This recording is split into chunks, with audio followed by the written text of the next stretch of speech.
You actually don't have imposter syndrome, despite what you might think. This is something that is so important to work through. And if we don't, it continues to hold us back. Every day that you say, I have imposter syndrome, is another day that you actively choose to believe it to be true. Because imposter syndrome is a choice, not a medical condition. Being a beginner or finding something challenging or making mistakes does not make you an imposter. It actually makes you brave. Welcome to Swift Coaches Academy, a podcast dedicated to bringing health and wellness professionals the uncensored truth behind what it really takes to succeed in the health industry with me, your host, Xenia Wood. As an accredited exercise physiologist and business owner for almost a decade, I'm on a mission to transform the lives of ambitious health professionals like you who want more and are ready to take action to create incredible impact in your careers and unlock financial freedom in your business. So join me as I speak candidly with industry leaders about the struggles and successes from within the trenches through thought-provoking conversations. So today's episode comes off the back of some conversations I've been having with some clients recently around imposter syndrome.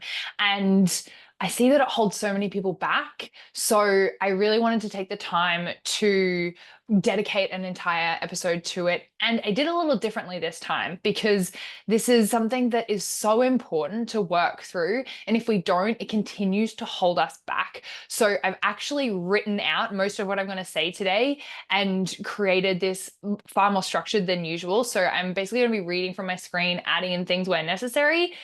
So if you like that kind of episode, then let me know afterwards how it goes. Send a DM to Xenia Wood Official. But here goes. I actually really wanted to call this episode Imposter Syndrome Isn't Real and You're Letting It Hold You Back. Now, the reason I didn't do this is because I think that can feel a little confronting initially, but I do think that I am about hard truths and I am about being no BS and straight shooter. So I want to continue to align with that and also help you work through this stuff because I don't think that growth comes from beautiful little circumstances that work out well for us. They come from challenging conversations and growth. So imposter syndrome is more than just self-doubt. It's when you feel unworthy and like a fraud. Today, what I'm going to do is break down what imposter syndrome is, where it came from, and explain why you actually don't have imposter syndrome, despite what you might think, so that you can move forward today and continue to become the incredible coach or practitioner that you have always wanted to be. Now, I didn't know this before I sat down to plan this episode, but after doing some research, I found out that it was actually created by two psychologists back in 1978 who found this medical abnormality, and they originally called it imposter phenomenon. And the word phenomenon is actually, the meaning of that is something that is observed to exist, especially when there's uncertainty on the reason why. Okay, so basically it was created after several high-achieving undergraduate students expressed how they were feeling about their future careers, right? Which makes so much sense. Of course, the people who are going to feel probably the most like an imposter are going to be comparing themselves to those who are, qualified, who've been working in the field for years, if not decades, and their abilities are starkly different on their lack of experience and the knowledge comparison. Right? Obviously, comparison trap is something that probably ties into imposter syndrome a little bit as well. But it doesn't just mean that they aren't qualified or that they're frauds or imposters. Multiple sources actually cited that up to 82% of people struggle with imposter syndrome. And while it was created as a way to explain something that was being observed, what ended up happening as a result is that it held people back. Because people who align with the statement, I have imposter syndrome, often decide that they are not worthy. The sad part is most of the time, no one else has told them this directly. There were also cited there were two main causes of imposter syndrome by these psychologists. The first one is that people who are overshadowed when they're growing up, often by siblings or peers, because others are seen as the intelligent ones while they're seen as lesser, or they're the one with like street smarts, but they are not traditionally the textbook education intelligent one, okay? The other case of imposter syndrome is people who are actually told that they are quite talented, or that they have always been above average, or they're always really great at something, yet they don't feel that way inside. Likely because they've actually worked really fucking hard to achieve their results, which is ironic because it means these people are in fact the complete opposite of an imposter. Regardless, once word got out that imposter syndrome started circling and was a thing, many of us took it on as our own. And every day that you say, I have imposter syndrome, is another day that you actively choose to believe it to be true.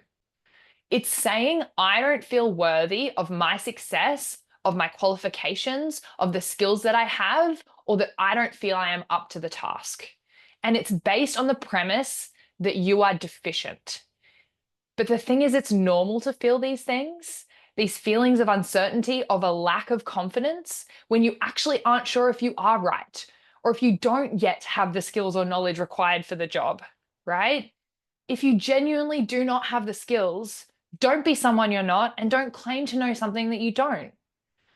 I actually used to get worried when I didn't know answers to clients. When I was coaching, they would ask me questions and I would be afraid to say, I don't know, because to me, that felt like I'm not good enough or I'm not smart enough, right?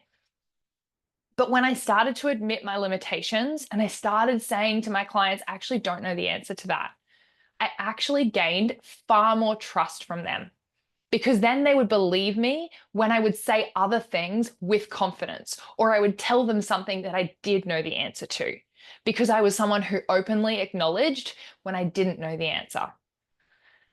And I would also always follow it up with, but I'll find out for you and get back to you. And that also created even more trust in my clients, because I was going out of my way to get them the answers that they were looking for, or find the person who had the answers, right? It didn't even have to be something that was inside my own scope of practice, but I could find someone else who knew that answer and provide it for my client, okay? The thing is, imposter syndrome has never actually been about whether you're qualified, whether you're smart enough, whether you know the answer or not, right? Because you already are smart enough and you already are qualified. Otherwise, you would not be here. You are up to the task because your education has prepared you for this. It prepared you on how to learn, on how to critically analyze, on how to grow and how to improve. So you are qualified, and acknowledging that you have more to learn is just self-awareness. And being a beginner or finding something challenging or making mistakes does not make you an imposter. It actually makes you brave. It's time that we reframe imposter syndrome. So the next time that you think you have imposter syndrome about something, instead, what I want you to understand is that this is a moment of self-awareness of your current limitations, and it's the knowledge that this is an opportunity for you for growth, because you are not an imposter. The only imposter is the little thing, the little voice inside your head that's telling you that you can't and that you're not capable. That is the real imposter, not you. And you are not your thoughts. I want to say that again. You are not your thoughts. The thoughts you think a lot just become your beliefs out of habit. But even beliefs are not fact. They are just your current understanding of your experiences with the information you currently have available. So now that you have new information, you also get to think new thoughts and create new beliefs. Uncertainty, anxiety, not knowing the answer, none of that makes you an imposter. It makes you human. And yet feeling like you're not enough or not up to the task isn't imposter syndrome either. It's a self-imposed limiting belief, not a syndrome. Self-imposed. You impose this on yourself, which means you are the one who gets to change the narrative. It's a feeling of inadequacy despite evidence that you are enough, despite evidence, right? Just remember, only you get to dictate whether you are enough, because imposter syndrome is a choice, not a medical condition. And so you get to choose to believe you have a syndrome that makes you feel unworthy, or that you can understand that this is a choice that you're making, right? But the truth is, you will never feel enough until you decide to be. No amount of time, no amount of training is going to change this. It is a choice. And you are the one alone who gets to choose whether you are enough or not. You get to choose today and every day moving forward that you are already more than enough. Because you can be good enough and also a work in progress at the same time. Those things are not mutually exclusive. You can be enough and still not have all the answers. You can be enough and not yet be an expert. Because the truth is, you didn't fool anyone to get to where you are right now in your career. You did the work, you got the grades, and to be honest, you probably even have some pretty damn good client results to show for it. So it's time we stop focusing on fixing our imposter syndrome and more on improving our abilities. And so now that you understand, you get to choose whether you believe you're an imposter or not from this moment forward. I want to invite you to ask yourself, how has taking on and believing you have imposter syndrome been serving you? Because we don't hold on to things if we don't get some sort of benefit out of it, right? So these are some of the, if you're a little lost, these are some of the reasons why perhaps imposter syndrome has been serving you. Maybe it means you don't have to improve your skill set. It means you don't have to take on harder tasks. It means you don't have to stretch and challenge yourself. It means you don't have to try or figure out the answer. It means you don't have to take responsibility for mistakes. And it means you don't have to admit you're a failure, which, to be honest, isn't the case anyway, because failures are just lessons. But let me ask you this one last thing. Would an imposter go out of their way to learn, to try new things, to make mistakes, to admit fault, heck, to listen to a podcast on imposter syndrome? No, they wouldn't. A true imposter would hide. They would cover up their mistakes or try and shove things under the rug, and they wouldn't bother to learn anything new. Instead, they would use tactics to fool other people around them. But that's not you, because you are not a fraud. You are just still learning and growing. And it's not only that that is okay, but that is actually a necessary part of the process.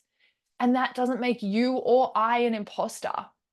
It makes us real and vulnerable with flaws. It makes us human.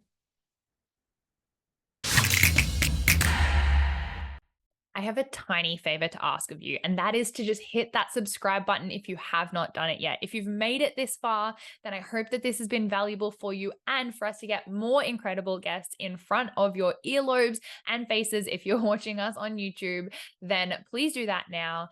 And if you have any feedback or suggestions for me, or something that was a golden nugget that really stood out to you in this episode, I would absolutely love if you flicked me a message over on Instagram at Xenia Wood Official. Until next episode, and in whatever you do, move swiftly.